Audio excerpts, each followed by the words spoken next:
Good morning, students. In this online class, we are going to learn about the sentences. इससे पहले जो class हुई थी इसमें भी हमने सेंटेंस पढ़े थे. What are the sentences and the types of sentences पढ़े थे हमने. और इस क्लास में मैं आपको आप अपना पेन, कॉपी, नोटबुक निकाल के रखिए और साथ ही साथ नोट करते जाइएगा. Okay, please take out your notebook and pen and write it down the important notes for your revision. What are the sentences? Sentences क्या है पहले हम ये समझते हैं.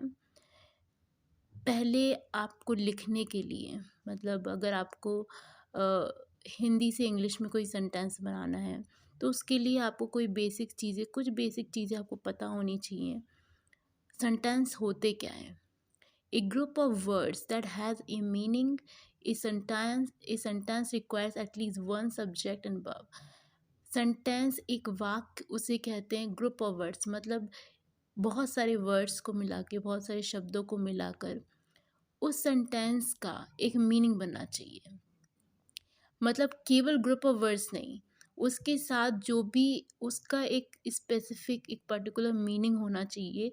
That is a sentence. Okay, मतलब जो भी अगर आप हिंदी से इंग्लिश में अगर आप कुछ लिख रहे हैं, कोई थॉट आया आपके दिमाग में और उसको आपको इंग्लिश बना के लिखना है, तो केवल वर्ड्स जो भी आप लिख रहे हैं आप उस चीज़ का ध्यान रखिए कि उसका मीनिंग बनना चाहिए. आपका जो थॉट है, आपका जो विचार है, उसे आप सही तरीके से शब्दों में उसे बना सकें. और सेंटेंस में एक सब्जेक्ट, कम से कम एक सब्जेक्ट और एक वर्ब ज़रूर होता है. ओके, एक कंप्लीट सेंटेंस जब भी आप इंग्लिश में कुछ लिखते हैं, कोई भी सेंटेंस लिखते हैं, तो उसके लिए क्या क्या मेन चीज़ें हैं और बहुत ही छोटी, बहुत ही इंपॉर्टेंट चीज़ें हैं जो कि आपको पता होना चाहिए इन जनरल. जैसे कि कोई भी सेंटेंस आप शुरू करते हैं तो उसका पहला लेटर कैपिटल होना चाहिए. ओके, तो ये बहुत ही छोटी छोटी चीज़ें हैं बट बहुत इम्पॉर्टेंट हैं जो आप लिखते हैं इंग्लिश में. कोई भी लाइन लिखेंगे उसका पहला लेटर हमेशा कैपिटल में होगा और जब आप सेंटेंस ख़त्म करेंगे उसके बाद जब सेकंड लाइन लिखेंगे तो वो सेकंड लाइन का जो पहला वर्ड होगा वो भी कैपिटल से ही स्टार्ट होगा. Okay, it must express A complete thought not fragmented. जब भी आप कोई सेंटेंस बना के लिखते हैं तो उसका एक कंप्लीट एक मीनिंग होना चाहिए. मतलब आप कोई भी सेंटेंस बना रहे हैं, आपका जो विचार है आप उसे पूरे शब्दों में अपनी पूरी बात को सही तरीके से कह सकें. ठीक है, मतलब टूटा फूटा नहीं होना चाहिए. कंप्लीट एक जो विचार आप रखना चाहते हैं उसको सही वर्ड में, उसको कंप्लीट मीनिंग के साथ आप लिखें. That is a sentence. It must contain at least one subject and one verb. एक सेंटेंस में कम से कम एक सब्जेक्ट और एक वर्ब होना बहुत ज़रूरी है. अब हम समझेंगे what are the types of sentences. Sentences के भी दो भागों में से डिवाइड किया है. Types of sentences are categorize into two types. पहला स्ट्रक्चरली, हम पहले पढ़ेंगे स्ट्रक्चरली, देन हम उसके बाद पढ़ेंगे फंक्शनली. तो जब स्ट्रक्चरली में हमारे पास 4 पॉइंट्स हैं. सेंटेंस को हमने स्ट्रक्चरली में जो बांटा है, पहला है सिंपल सेंटेंसेस, दूसरा कंपाउंड सेंटेंसेस, तीसरा है कॉम्प्लेक्स सेंटेंसेस और चौथा है कंपाउंड कॉम्प्लेक्स सेंटेंसेस. आप ये नोट्स साथ ही साथ आप बना भी सकते हैं. इम्पॉर्टेंट जो चीज़ें आपको इम्पॉर्टेंट लग रही है, वैसे सब कुछ इम्पॉर्टेंट है, आप उसे साथ ही साथ नोट डाउन करते जाइएगा. तो टाइप्स ऑफ सेंटेंसेस में पहले स्ट्रक्चरली मेरे पास 4 टाइप के सेंटेंसेस हैं. सबसे पहला है सिंपल सेंटेंसेस. सिंपल सेंटेंसेस क्या होते हैं? A simple sentence must have a single clause which is independent. Simple sentence में कम से कम एक क्लॉज होगा, एक वर्ब होगा और ये इंडिपेंडेंट हो. तो इंडिपेंडेंट कहने का मतलब ये कंप्लीट एक वाक्य होगा जिसका एक कंप्लीट सेंटेंस होगा विद मीनिंग. मतलब एक ही इंडिपेंडेंट क्लॉज। क्लॉज क्या होते हैं मैं आपको बताती हूँ बाद में, क्लॉजेस समझेंगे हम आगे। जैसे कि एग्जाम्पल आप लिख लीजिए, I always wanted to become a doctor, कि मैं हमेशा से एक डॉक्टर बनना चाहता था। ये एक इंडिपेंडेंट क्लॉज है, एक सेंटेंस है विथ कंप्लीट मीनिंग। ठीक है, इसके आगे पीछे और कोई दूसरा क्लॉज नहीं है, केवल एक ही इंडिपेंडेंट क्लॉज इसमें होता है। That is the simple sentences. Okay, now we will move on to the second one, the compound sentences. Compound sentences क्या होते हैं? It must have more than one independent clause with no dependent clauses. Compound sentences में एक independent clause से एक independent clause से ज़्यादा clauses हो सकते हैं, और इसमें डिपेंडेंट क्लॉजेज नहीं होते हैं। ठीक है, it must have more than one, मतलब एक से ज़्यादा इंडिपेंडेंट क्लॉजेज हो सकते हैं और इसमें डिपेंडेंट क्लॉज नहीं होगा। जैसे कि आप एग्जाम्पल देखिए, I always wanted to become a doctor and she wanted to become a writer. ये हमने पिछली क्लास में भी समझा था। मैं हमेशा से एक डॉक्टर बनना चाहता हूँ लेकिन और वह एक राइटर बनना चाहती है। मैं हमेशा से एक डॉक्टर बनना चाहता हूँ और वह एक राइटर बनना चाहती है। ठीक है, तो ये दो अलग अलग इंडिपेंडेंट क्लॉजेज हैं। मतलब मैं एक डॉक्टर बनना चाहता हूँ एक अलग सेंटेंस हो गया, एक अलग इंडिपेंडेंट क्लॉज हो गया, और वह एक राइटर बनना चाहती है, ये एक अलग इंडिपेंडेंट क्लॉज हो गया। मतलब ये दोनों एक अलग अलग सेंटेंसेस हैं। ठीक है, इन दोनों का आपस में कोई रिलेशन नहीं है, लेकिन यहाँ पे ये दोनों कंपाउंड मतलब एक एंड का ही प्रयोग किया है, दोनों को कनेक्ट करके लिखा गया है, लेकिन इन सेंटेंसेस के बीच में कोई रिलेशन नहीं है, दोनों ही इंडिपेंडेंट है। ठीक है, दोनों ही स्वतंत्र हैं। अब आ जाइए थर्ड पे, complex sentences. It has more than one clause, but one of them must be an independent clause and the other one must be an dependent clause. Complex sentences होते हैं जिसमें एक से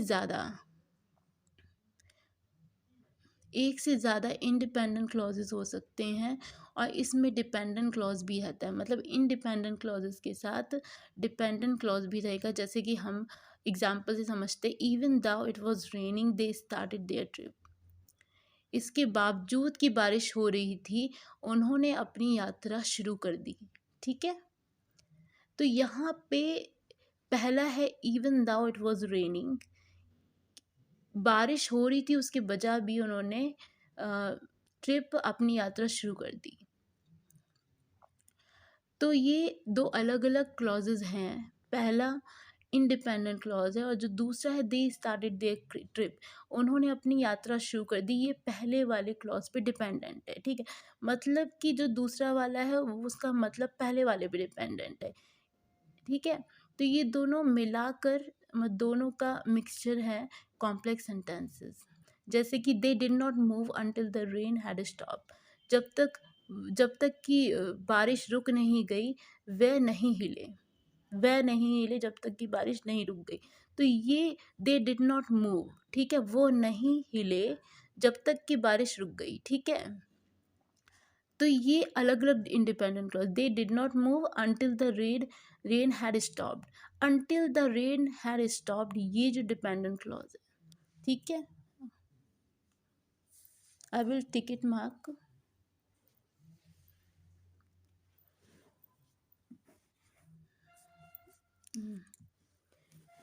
यस,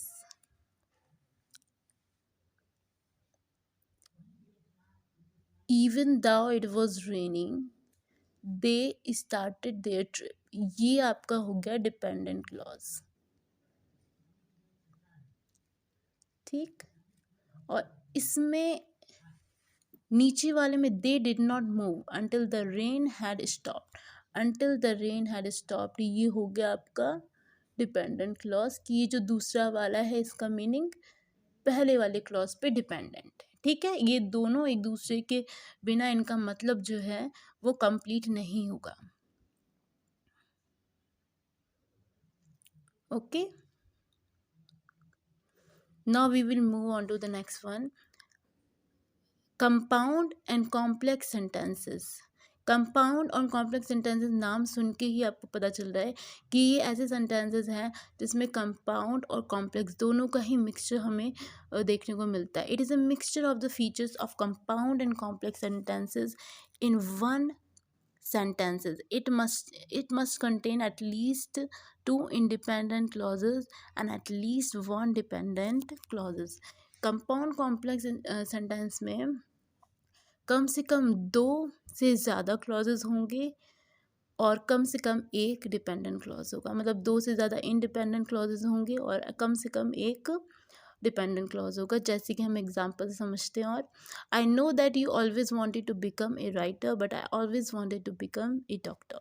मैं जानता हूँ कि तुम हमेशा से एक लेखक बनना चाहते हो, लेकिन मैं हमेशा से एक डॉक्टर बनना चाहता हूँ.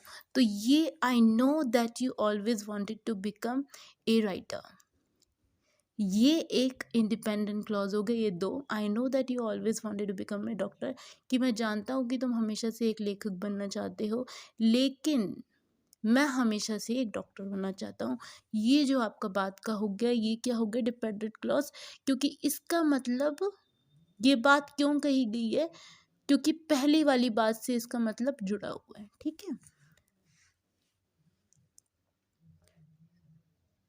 तो यहाँ पे दोनों का ही जो सेंटेंस बना है पूरा, इन दोनों मतलब ऊपर के ये दो इंडिपेंडेंट क्लॉज है, ये आपस में इन दोनों का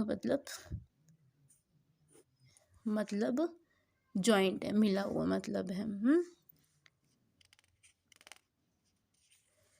यस. और एग्जाम्पल्स हैं, एग्जाम्पल से समझते हैं.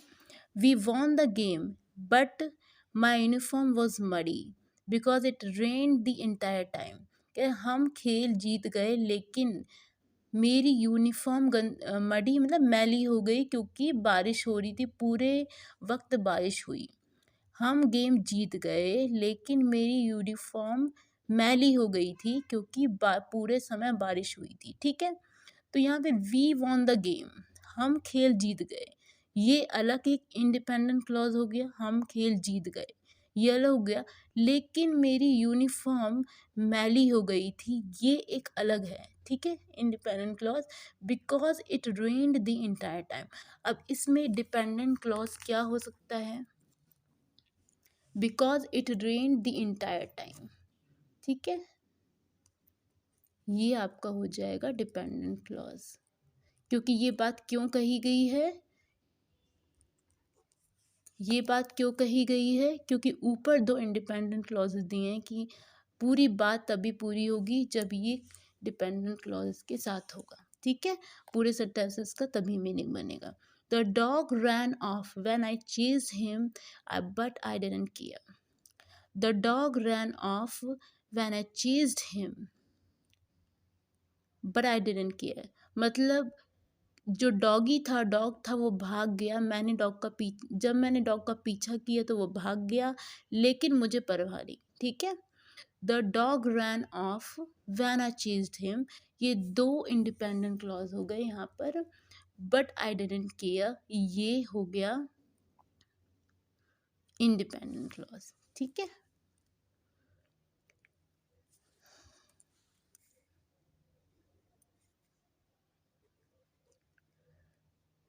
साथ ही साथ आप उतारते जाइएगा, या फिर you can pause the video को पॉज कर लीजिएगा अगर आपको जिसको राइट डाउन करना है. वीडियो को पॉज करके तब आप इसे उतार लीजिएगा.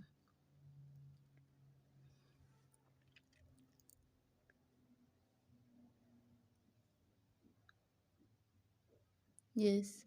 Now we will move on to the functionally sentences are of mainly four types. हमने पहले ही पढ़ा था कि हमने टाइप्स ऑफ सेंटेंसेस थे उसको दो भागों में कैटेगराइज किया था. हमने स्ट्रक्चरली के 4 टाइप्स हमने पढ़े, वो ध्यान रखिएगा. सिंपल, कंपाउंड कॉम्प्लेक्स वो हमने पढ़ ली. अब हम फंक्शनली में पढ़ेंगे कि फंक्शनल में 4 टाइप्स कौन कौन से हैं. पहला है आपका डिक्लेरेटिव सेंटेंसेस। इसी तरीके से आप पॉइंट बना के लिख लीजिएगा। It simply expresses an opinion और फैक्ट। डिक्लेरेटिव सेंटेंसेस वो सेंटेंसेस होते हैं जिनमें आप अपना कोई विचार व्यक्त करते हैं, अपना कोई ओपिनियन देते हैं, या फिर आप किसी बात को फैक्ट बताते हैं। ठीक है, मतलब जो भी आप वाक्य बोल रहे हैं, जो भी आप बात कह रहे हैं, या तो आपका खुद का एक ओपिनियन है, या फिर आप जो बात कह रहे हैं वो एक फैक्ट है। ठीक है, जैसे कि एग्जाम्पल देखते हैं। I want to be a good cricketer. मैं एक अच्छा क्रिकेटर बनना चाहता हूँ। ये एक स्टेटमेंट है, मतलब ये आपने अपना एक विचार व्यक्त किया है। ठीक है, I am very happy today. मैं बहुत ही खुश हूँ, आज मैं बहुत खुश हूँ। ये आपने एक फीलिंग, मतलब अपना खुद का एक इमोशन, एक फीलिंग आपने व्यक्त की है। डिक्लेरेटिव सेंटेंसेस जैसे कि द स्काई इज ब्लू, ये एक फैक्ट है। ठीक है, द स्काई इज ब्लू, आसमान नीला, ये एक फैक्ट है ना। तो ये डिक्लेरेटिव सेंटेंस में आ जाएगा। ऑल कैट्स आर क्लेवर, जैसे कि ऑल सारी बिल्लियाँ चालाक होती हैं, तो ये एक ओपिनियन है, एक पर्सनल ओपिनियन है। तो ये इस टाइप के सेंटेंसेस होंगे, वो डिक्लेरेटिव सेंटेंस में आएंगे, जहाँ पे आप अपना कोई भावना को, अपने कोई फीलिंग या ओपिनियन रखते हो, या फिर जो आप बात बोल रहे हो वो कोई फैक्ट है। जैसे कि आसमान नीला है तो है, ठीक है, कोई भी बात ऐसी है जो कि फैक्ट है, वो इसमें आएगी। नेक्स्ट है imperative sentences. We use an imperative sentence to make a request to give a command. जब भी आप किसी को कमांड देते, ऑर्डर देते हैं, तो किस में आते हैं ऐसे सेंटेंसेस? इम्पेरेटिव सेंटेंस बोले जाते हैं। जैसे कि प्लीज सिट डाउन, कृपया बैठ जाओ, ओपन द डोर, दरवाज़ा खोल दो। ठीक है, तो यहाँ पे आप किसी को ऑर्डर कर रहे हो, कोई भी काम करने के लिए आप किसी को कमांड कर रहे हो, ऑर्डर कर रहे हो कि ये काम कर दीजिए। ठीक है, तो इस टाइप के सेंटेंसेस आते हैं आपके इम्पेरेटिव सेंटेंसेस में। Interrogative sentences.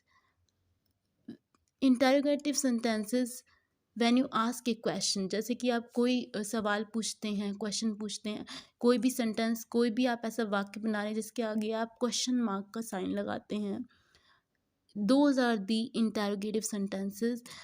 जैसे कि एग्जाम्पल देखिए, when are you going to submit your assignment. तुम अपना असाइनमेंट, आप अपना असाइनमेंट कब सबमिट करने जा रहे हैं।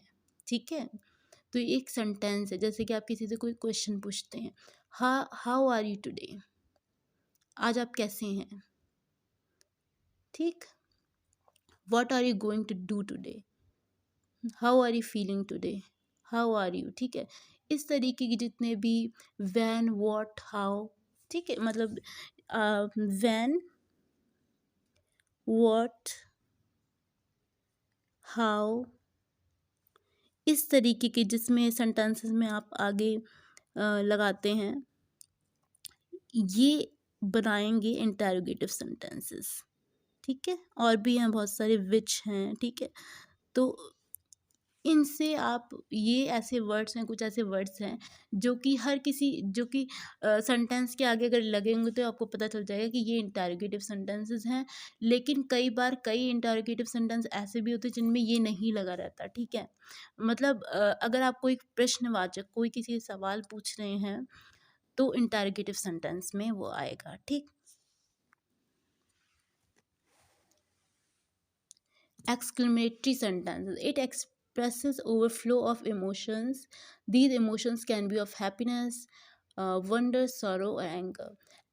जब भी आप, कुछ ऐसे सेंटेंसेस होते हैं इंग्लिश में, इंग्लिश के हिंदी में भी वाक्य, जैसे कि हम सेंटेंस बोलते हैं जिसमें कि हम अपनी भावना व्यक्त करते हैं, कोई बहुत ही स्ट्रॉन्ग फीलिंग व्यक्त करते हैं, और वो बात, और वो बोलने से ही पता चलता है। जैसे कि आप कोई सेंटेंस, आपने कोई वाक्य बोला, आपके बोलने के तरीके से पता चल गया कि आपके कहने का क्या मतलब है, क्योंकि उसके पीछे एक स्ट्रॉन्ग फीलिंग है, जैसे कि हैप्पीनेस, वंडर, सॉरो है।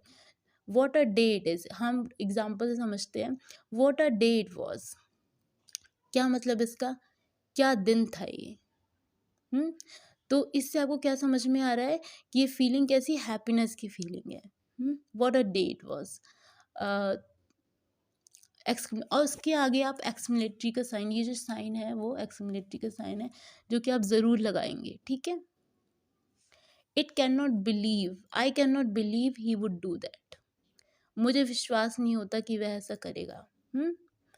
तो इसके आगे भी एक्सक्लेमेटरी का साइन, क्योंकि इसके पीछे आपकी फीलिंग छुपी हुई है ना। इसमें कोई ऐसा वर्ड ऐसा यूज़ नहीं हुआ है, लेकिन हाँ, कहने के तरीके से या सेंटेंस को पढ़ने के तरीके से मुझे विश्वास नहीं होता कि वह ऐसा कर सकता है। तो ये आपके इसके पीछे एक, ये ऊपर के 2 सेंटेंसेस हैं, इनमें आपको बोल के ही पता चल रहा है कि इसके पीछे आपका क्या सेंस है बोलने का। Hush your father is sleeping. Hush हम यूज़ करते हैं मेनली एक्सक्लेमेटरी सेंटेंसेस में। कुछ कुछ ऐसे भी वर्ड होते थे, हश, अलास, कुछ ऐसे वर्ड्स होते हैं जो कि हम यूज़ कर लेते हैं उस फीलिंग को व्यक्त करने के लिए। लेकिन hush your father is sleep, hush मतलब जब हम बोलते, जब कोई साइलेंट, किसी को कोई बोल रहा होता है, हमें चुप कराना होता है, तब हम इस वर्ड को यूज़ कर सकते हैं। Hush your father is sleeping, तुम्हारे पिता सो रहे हैं, मतलब शांत हो जाओ, तुम्हारे पिता सो रहे। तो इस सेंटेंस से पता चलता है कि आपके कहने का क्या सेंस है।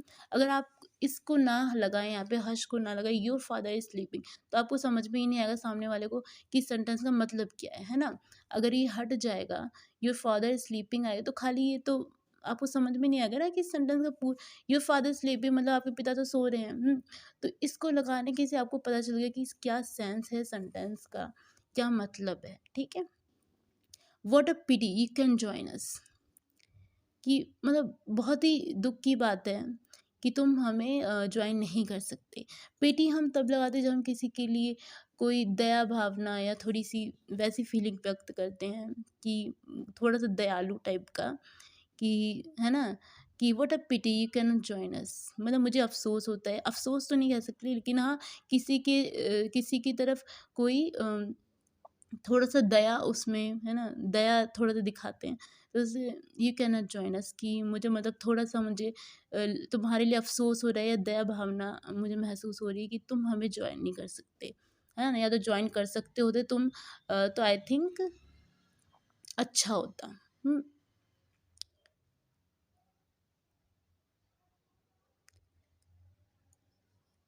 हाँ, टाइप्स ऑफ सेंटेंसेस हमने समझे। नाउ अब हम ये समझते हैं कि क्लॉज, हमने जितने भी सेंटेंसेस आगे पढ़े पीछे पढ़े थे, उसमें क्लॉज, क्लॉज होता क्या है। एक ग्रुप ऑफ वर्ड्स कंसिस्ट, एक क्लॉज में एक सब्जेक्ट, कम से कम एक सब्जेक्ट और एक वर्ब ज़रूर होता है, जो कि हमने पहले भी पढ़ा था। एग्जाम्पल देख लेते हैं। I can not cook very well but I make quite good pancakes. मैं अच्छा खाना नहीं बना सकता, लेकिन मैं अच्छे पैनकेक बना सकता हूँ, बनाता हूँ, ठीक है। मैं अच्छा खाना नहीं बना सकता, लेकिन मैं अच्छी पैनकेक बनाता हूँ। तो ये दोनों अलग अलग सेंटेंस है कि मैं अच्छा खाना नहीं बना सकता, एक ये इंडिपेंडेंट क्लॉज हो गया। इंडिपेंडेंट मतलब स्वतंत्र, ठीक है, ये इससे कहीं जुड़ा नहीं है। But I make quite good pancakes, लेकिन मैं अच्छे पैनकेक बनाता हूँ। इन दोनों का मतलब, इनका एक दूसरे से कोई रिलेशन नहीं है, ठीक है। ये बस बीच में यहाँ पे बट लगा दिया हमने, तो ये जॉइंट एक सेंटेंस बन गया है। लेकिन एक दूसरे का अब मतलब बीच में हमने लगाया है बट, तब एक सेंटेंस बना है, लेकिन ये दोनों ही इंडिपेंडेंट क्लॉजेज है। नेक्स्ट देखते हैं। I will get you some stamps if I go to town. अगर मैं टाउन जाता हूँ तो मैं तुम्हारे लिए मैं तुम्हारे स्टैम्प्स लेके आऊँगा, ठीक है। तो यहाँ पे मैं जब टाउन जाता हूँ तब मैं तुम्हारे लिए स्टैम्प्स लेके आऊँगा। अगर मैं जाता हूँ तो, ठीक है। तो ये जो है आपका if I go to town, ये एक डिपेंडेंट क्लॉज हो गया। इसका मतलब इस पे डिपेंड है ना। दोनों क्लॉजेस का आपस में रिलेशन बन गया है कि इसके बिना इसका मतलब अधूरा हो जाएगा, ठीक। तो बेसिकली ये जो सेंटेंसेस हैं आपने जो पढ़े हैं, ठीक है, तो इसको लिख लीजिए, नोट डाउन कर लीजिए। और इसको रिवीजन करिएगा। अब मैंने साथ में यहाँ पे एक्सरसाइज दी है, point out the kind of each of the following sentence. यहाँ पे आपको कुछ सेंटेंसेस दिए हुए हैं, 10 हैं टोटल। इसमें आपको सेंटेंसेस को पढ़ के ये पता लगाना है कि ये सेंटेंस कौन से सेंटेंस है, ठीक है। Pick out the kind of each of the following sentences, कि ये कौन कौन से तरीके के सेंटेंस हैं। ये ज़रूरी है कि जब आप कोई भी वाक्य बनाते हैं ना, तो आपको पता होना चाहिए कि अ, आप जो वाक्य बना रहे हैं आपको सही क्रम में कैसे लगाना है, या फिर आपको ये पता, पूरी नॉलेज उस चीज़ की होनी चाहिए कि आप जो सेंटेंस बना रहे हैं वो किस तरीके के सेंटेंस है, या उसको बनाते वक्त किन शब्दों का आपको यूज़ करना है ना। जैसे कि इंटरोगेटिव सेंटेंस आप बनाते हैं तो उसके लिए कुछ वर्ड्स हैं ऐसे, जैसे व्हाट हो गया, व्हेन, हाउ, है ना। कई ऐसे इंटरोगेटिव होते हैं जिसमें कि ये नहीं भी लगता है तब भी इंटरोगेटिव बनता है। तो ये सब हैं, तो इनको आप पढ़ के इसको मार्क लगाइएगा कि कौन कौन से इसमें सेंटेंस है, कौन सी कैटेगरी में आ रहे हैं, ठीक है। ये आपका हो गया होमवर्क, ये आप बैठ के इस एक्सरसाइज को करिएगा, ये आपकी खुद की प्रैक्टिस के लिए। बाकी अगर आपके पास कोई ग्रामर की बुक है अलग से, तो उस बुक में भी आप प्रैक्टिस करिएगा, ठीक है। Okay class, thank you.